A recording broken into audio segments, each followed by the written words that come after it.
Last reason I'm going to tell you. Who knows the first two laws that Hitler implemented? Hitler, Yimach Shemo v'Zichro, first two laws that Hitler implemented that not only put him in a different status than everybody else for the rest of history, but also made what's called until this day the biggest financial miracle in history. Who knows the first two laws? Before the Nuremberg laws. Before that, we're talking about years before it. Hitler first comes into power. What's the first two laws? Okay, I'll save you the time. Rule number one, no more pornography. No more homosexuality. None of that garbage. Not allowed. Berlin, in the 30s, in the 20s, was the Sodom and Gomorrah of the day. They were the Las Vegas of the day. They were the Sodom and Gomorrah of the day. Homosexuality, pornography, all the bestiality, all the garbage of the world, that was the capital of the world. He outlawed it. You're no longer allowed, closed all the bars, all the gay clubs, all the production, which were all run by Jewish people. Unfortunately. Second rule. What's the second rule? Second rule was, you're not allowed to charge interest.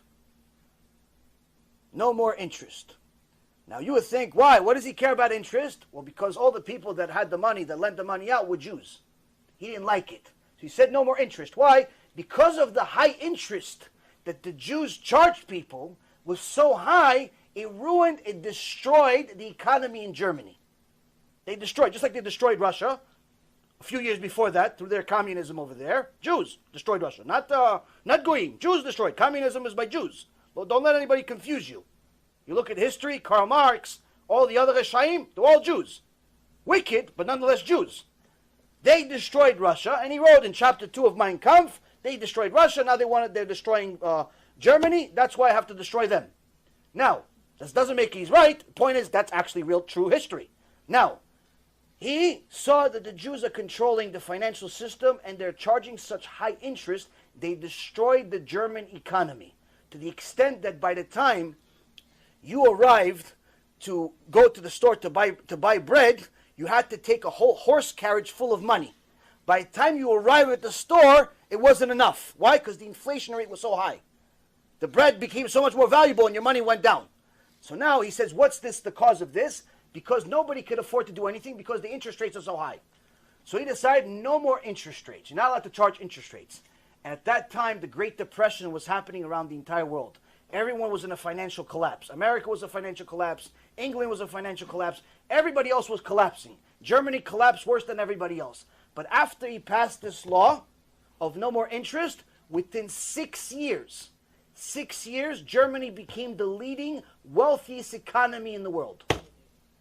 They called it a financial miracle. Why? They were the only ones that were bold enough to stop interest. This is one of the biggest reasons of why he hated Jews. Because they destroyed the economy because of their greed. Rabotai, it's not making him right. Don't let this confuse you.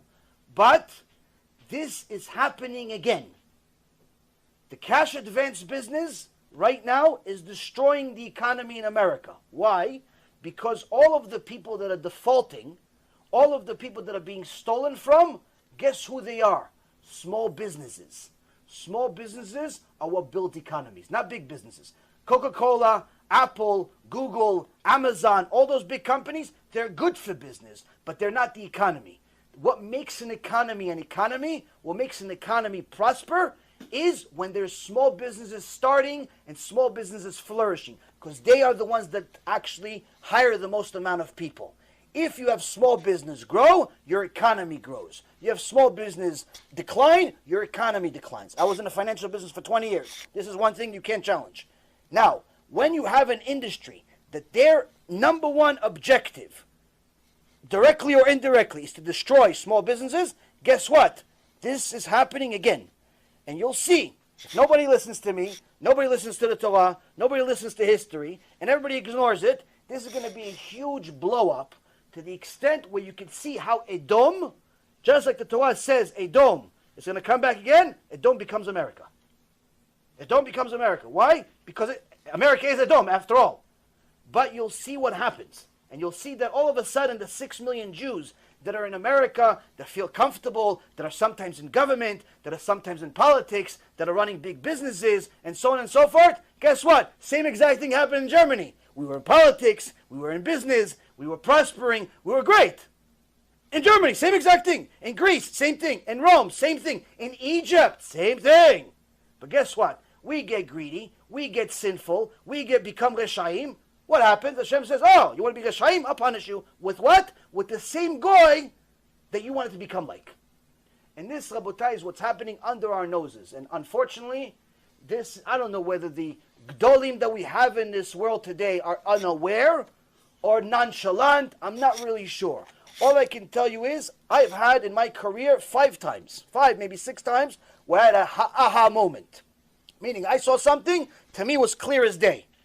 I knew this deal was going to work out. I saw a stock, it was $4. I said, this is worth 32. How long? 2, 3, 4 years. It's going to be 32. Sometimes happen faster, sometimes longer. 5 times in my career, certain things like that happened to me, Baruch Hashem. This, for sure, is an aha moment. Unless the government actually, by Chazdei Hashem, by mercy of Hashem, interferes with that industry and completely ruins it, we will see a Holocaust starting from this business. So let me explain to you. I'm an honest person, so I don't beat around the bush. I'm going to tell you things as they are. I was on Wall Street for 16 years. I had my own firm. I know a little bit more about the financial business than any rabbi in the world. Why? I was on Wall Street. Before I was a rabbi, I was on Wall Street. I had a firm, I had a brokerage firm, had a hedge fund, had an insurance company. Baruch Hashem, I was an executive. I was on CNBC. I was on Bloomberg. I was somebody. It wasn't like some guy that worked at Merrill Lynch, made $100,000 a year. You did an $85,000 deal where you lent somebody $85,000. I made $1.6 million for myself in one day. So there's a little bit of experience that came with it to get to that point. Now, so what I'm trying to explain to you is that it's not a matter of what's the deal, what's the profit, what's the commission, what's the company, what's the industry. It's a matter of what's right, what's wrong, what's allowed, what's not allowed. Now, a Jew, first and foremost, is never allowed to lend another Jew money with interest. Now, the exception is if the Jew that's borrowing the money is a Mechalel Shabbat, you're allowed to charge him interest, but they still do not recommend it, because if that Jew does tshuva, you have to pay him back all the interest. But needless to say, you're not allowed to lend the average Jew that keeps Shabbat money and charge him interest. That's rule number 1. So that means that any Jew that you deal with, even if you don't know he's a Jew, which most likely you'll run into, because sometimes John Cohen is a Jew, John Cohen is not a Jew. So you're not really going to know. It's not on the application to say, Mr. John, are you a Jew or not? You're not allowed, because he'll put you in jail. So you don't know if he's a Jew or not. So that means that every day you have a 50-50 chance of losing Olam Haba. Every day. Who wants to be in such a business? That's number 1. Number 2, even if you only deal with goyim, you're still not allowed to do something called usury. Usury is overcharging and lending money in such a way, or doing business in such a way where it hurts the public. When you charge somebody an interest that is drastically above the norm being bank rates, regular bank rates, and what's legally allowed according to the law, when you charge them such an interest rate that it becomes very difficult to the extent of almost impossible for the average person to pay it back, you are now in a business where you're taking advantage of people. If he can go to Wells Fargo and get the same loan for 8%, and you're charging him 80%, it doesn't matter that you're not 300%. Even if the average was 8 and you were 15, you are in a problem. Even if the average was 8 and you are 30, you are in a problem. It doesn't have to be 300. 300 just means you're just a psychopath. 80% is still highway robbery. 80% is still against halacha. Still not allowed to do it even for goyim. Why? Because it's usury. But even more so than anything else that I've just said, when this is eventually exposed to the public, it will lead every single member that works for these companies, even as a clerk, even not as a broker, a clerk, a secretary, a janitor, works for ABC Lending, that does cash advance when it's officially disclosed to the world, because Hashem is going to do that. Guess what? Chilul Hashem. And any single person that's involved in Chilul Hashem, the Reshit Chochmah says what the Gemara in Masechet Rosh Hashanah, page 17a says, he goes to Gehenom and he doesn't leave. Ever. Even after Mashiach. So why would anybody want to associate with even 1% of anything I just said. The lending, the taking advantage, the chilul Hashem, the usury, the unethical, even the rabbi that you said that, you really shouldn't do it, but you can. What kind of rabbi is that? It's a puppet.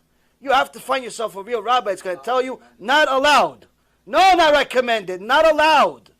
Not allowed. That's what it is. Not allowed. You have to quit tomorrow. How about this? Do yourself a favor.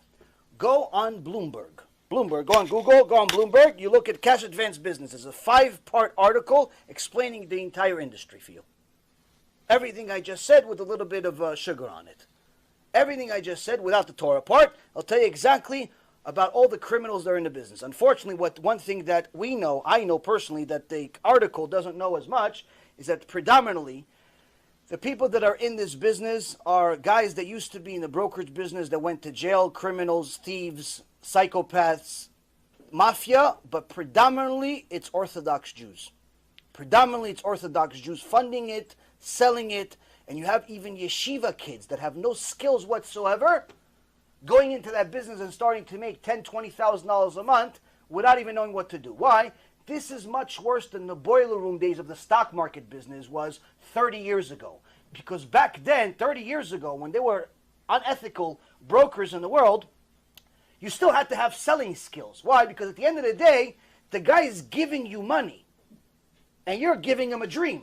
Here, you're the one giving him the money. There's no selling. You don't have to do anything. Why? He's the one calling you, asking you, please lend me money. He doesn't know that he's signing a death sentence. He doesn't know that he's about to lose everything he has if you're crooked, if you wink the wrong way, if you have a bad memory, if your alarm doesn't go off. He doesn't know any of that stuff. He thinks, no, you're Joe, my friend. Joe calls me every Tuesday until we close the deal. Guess what? Joe's no longer in a deal after you sign.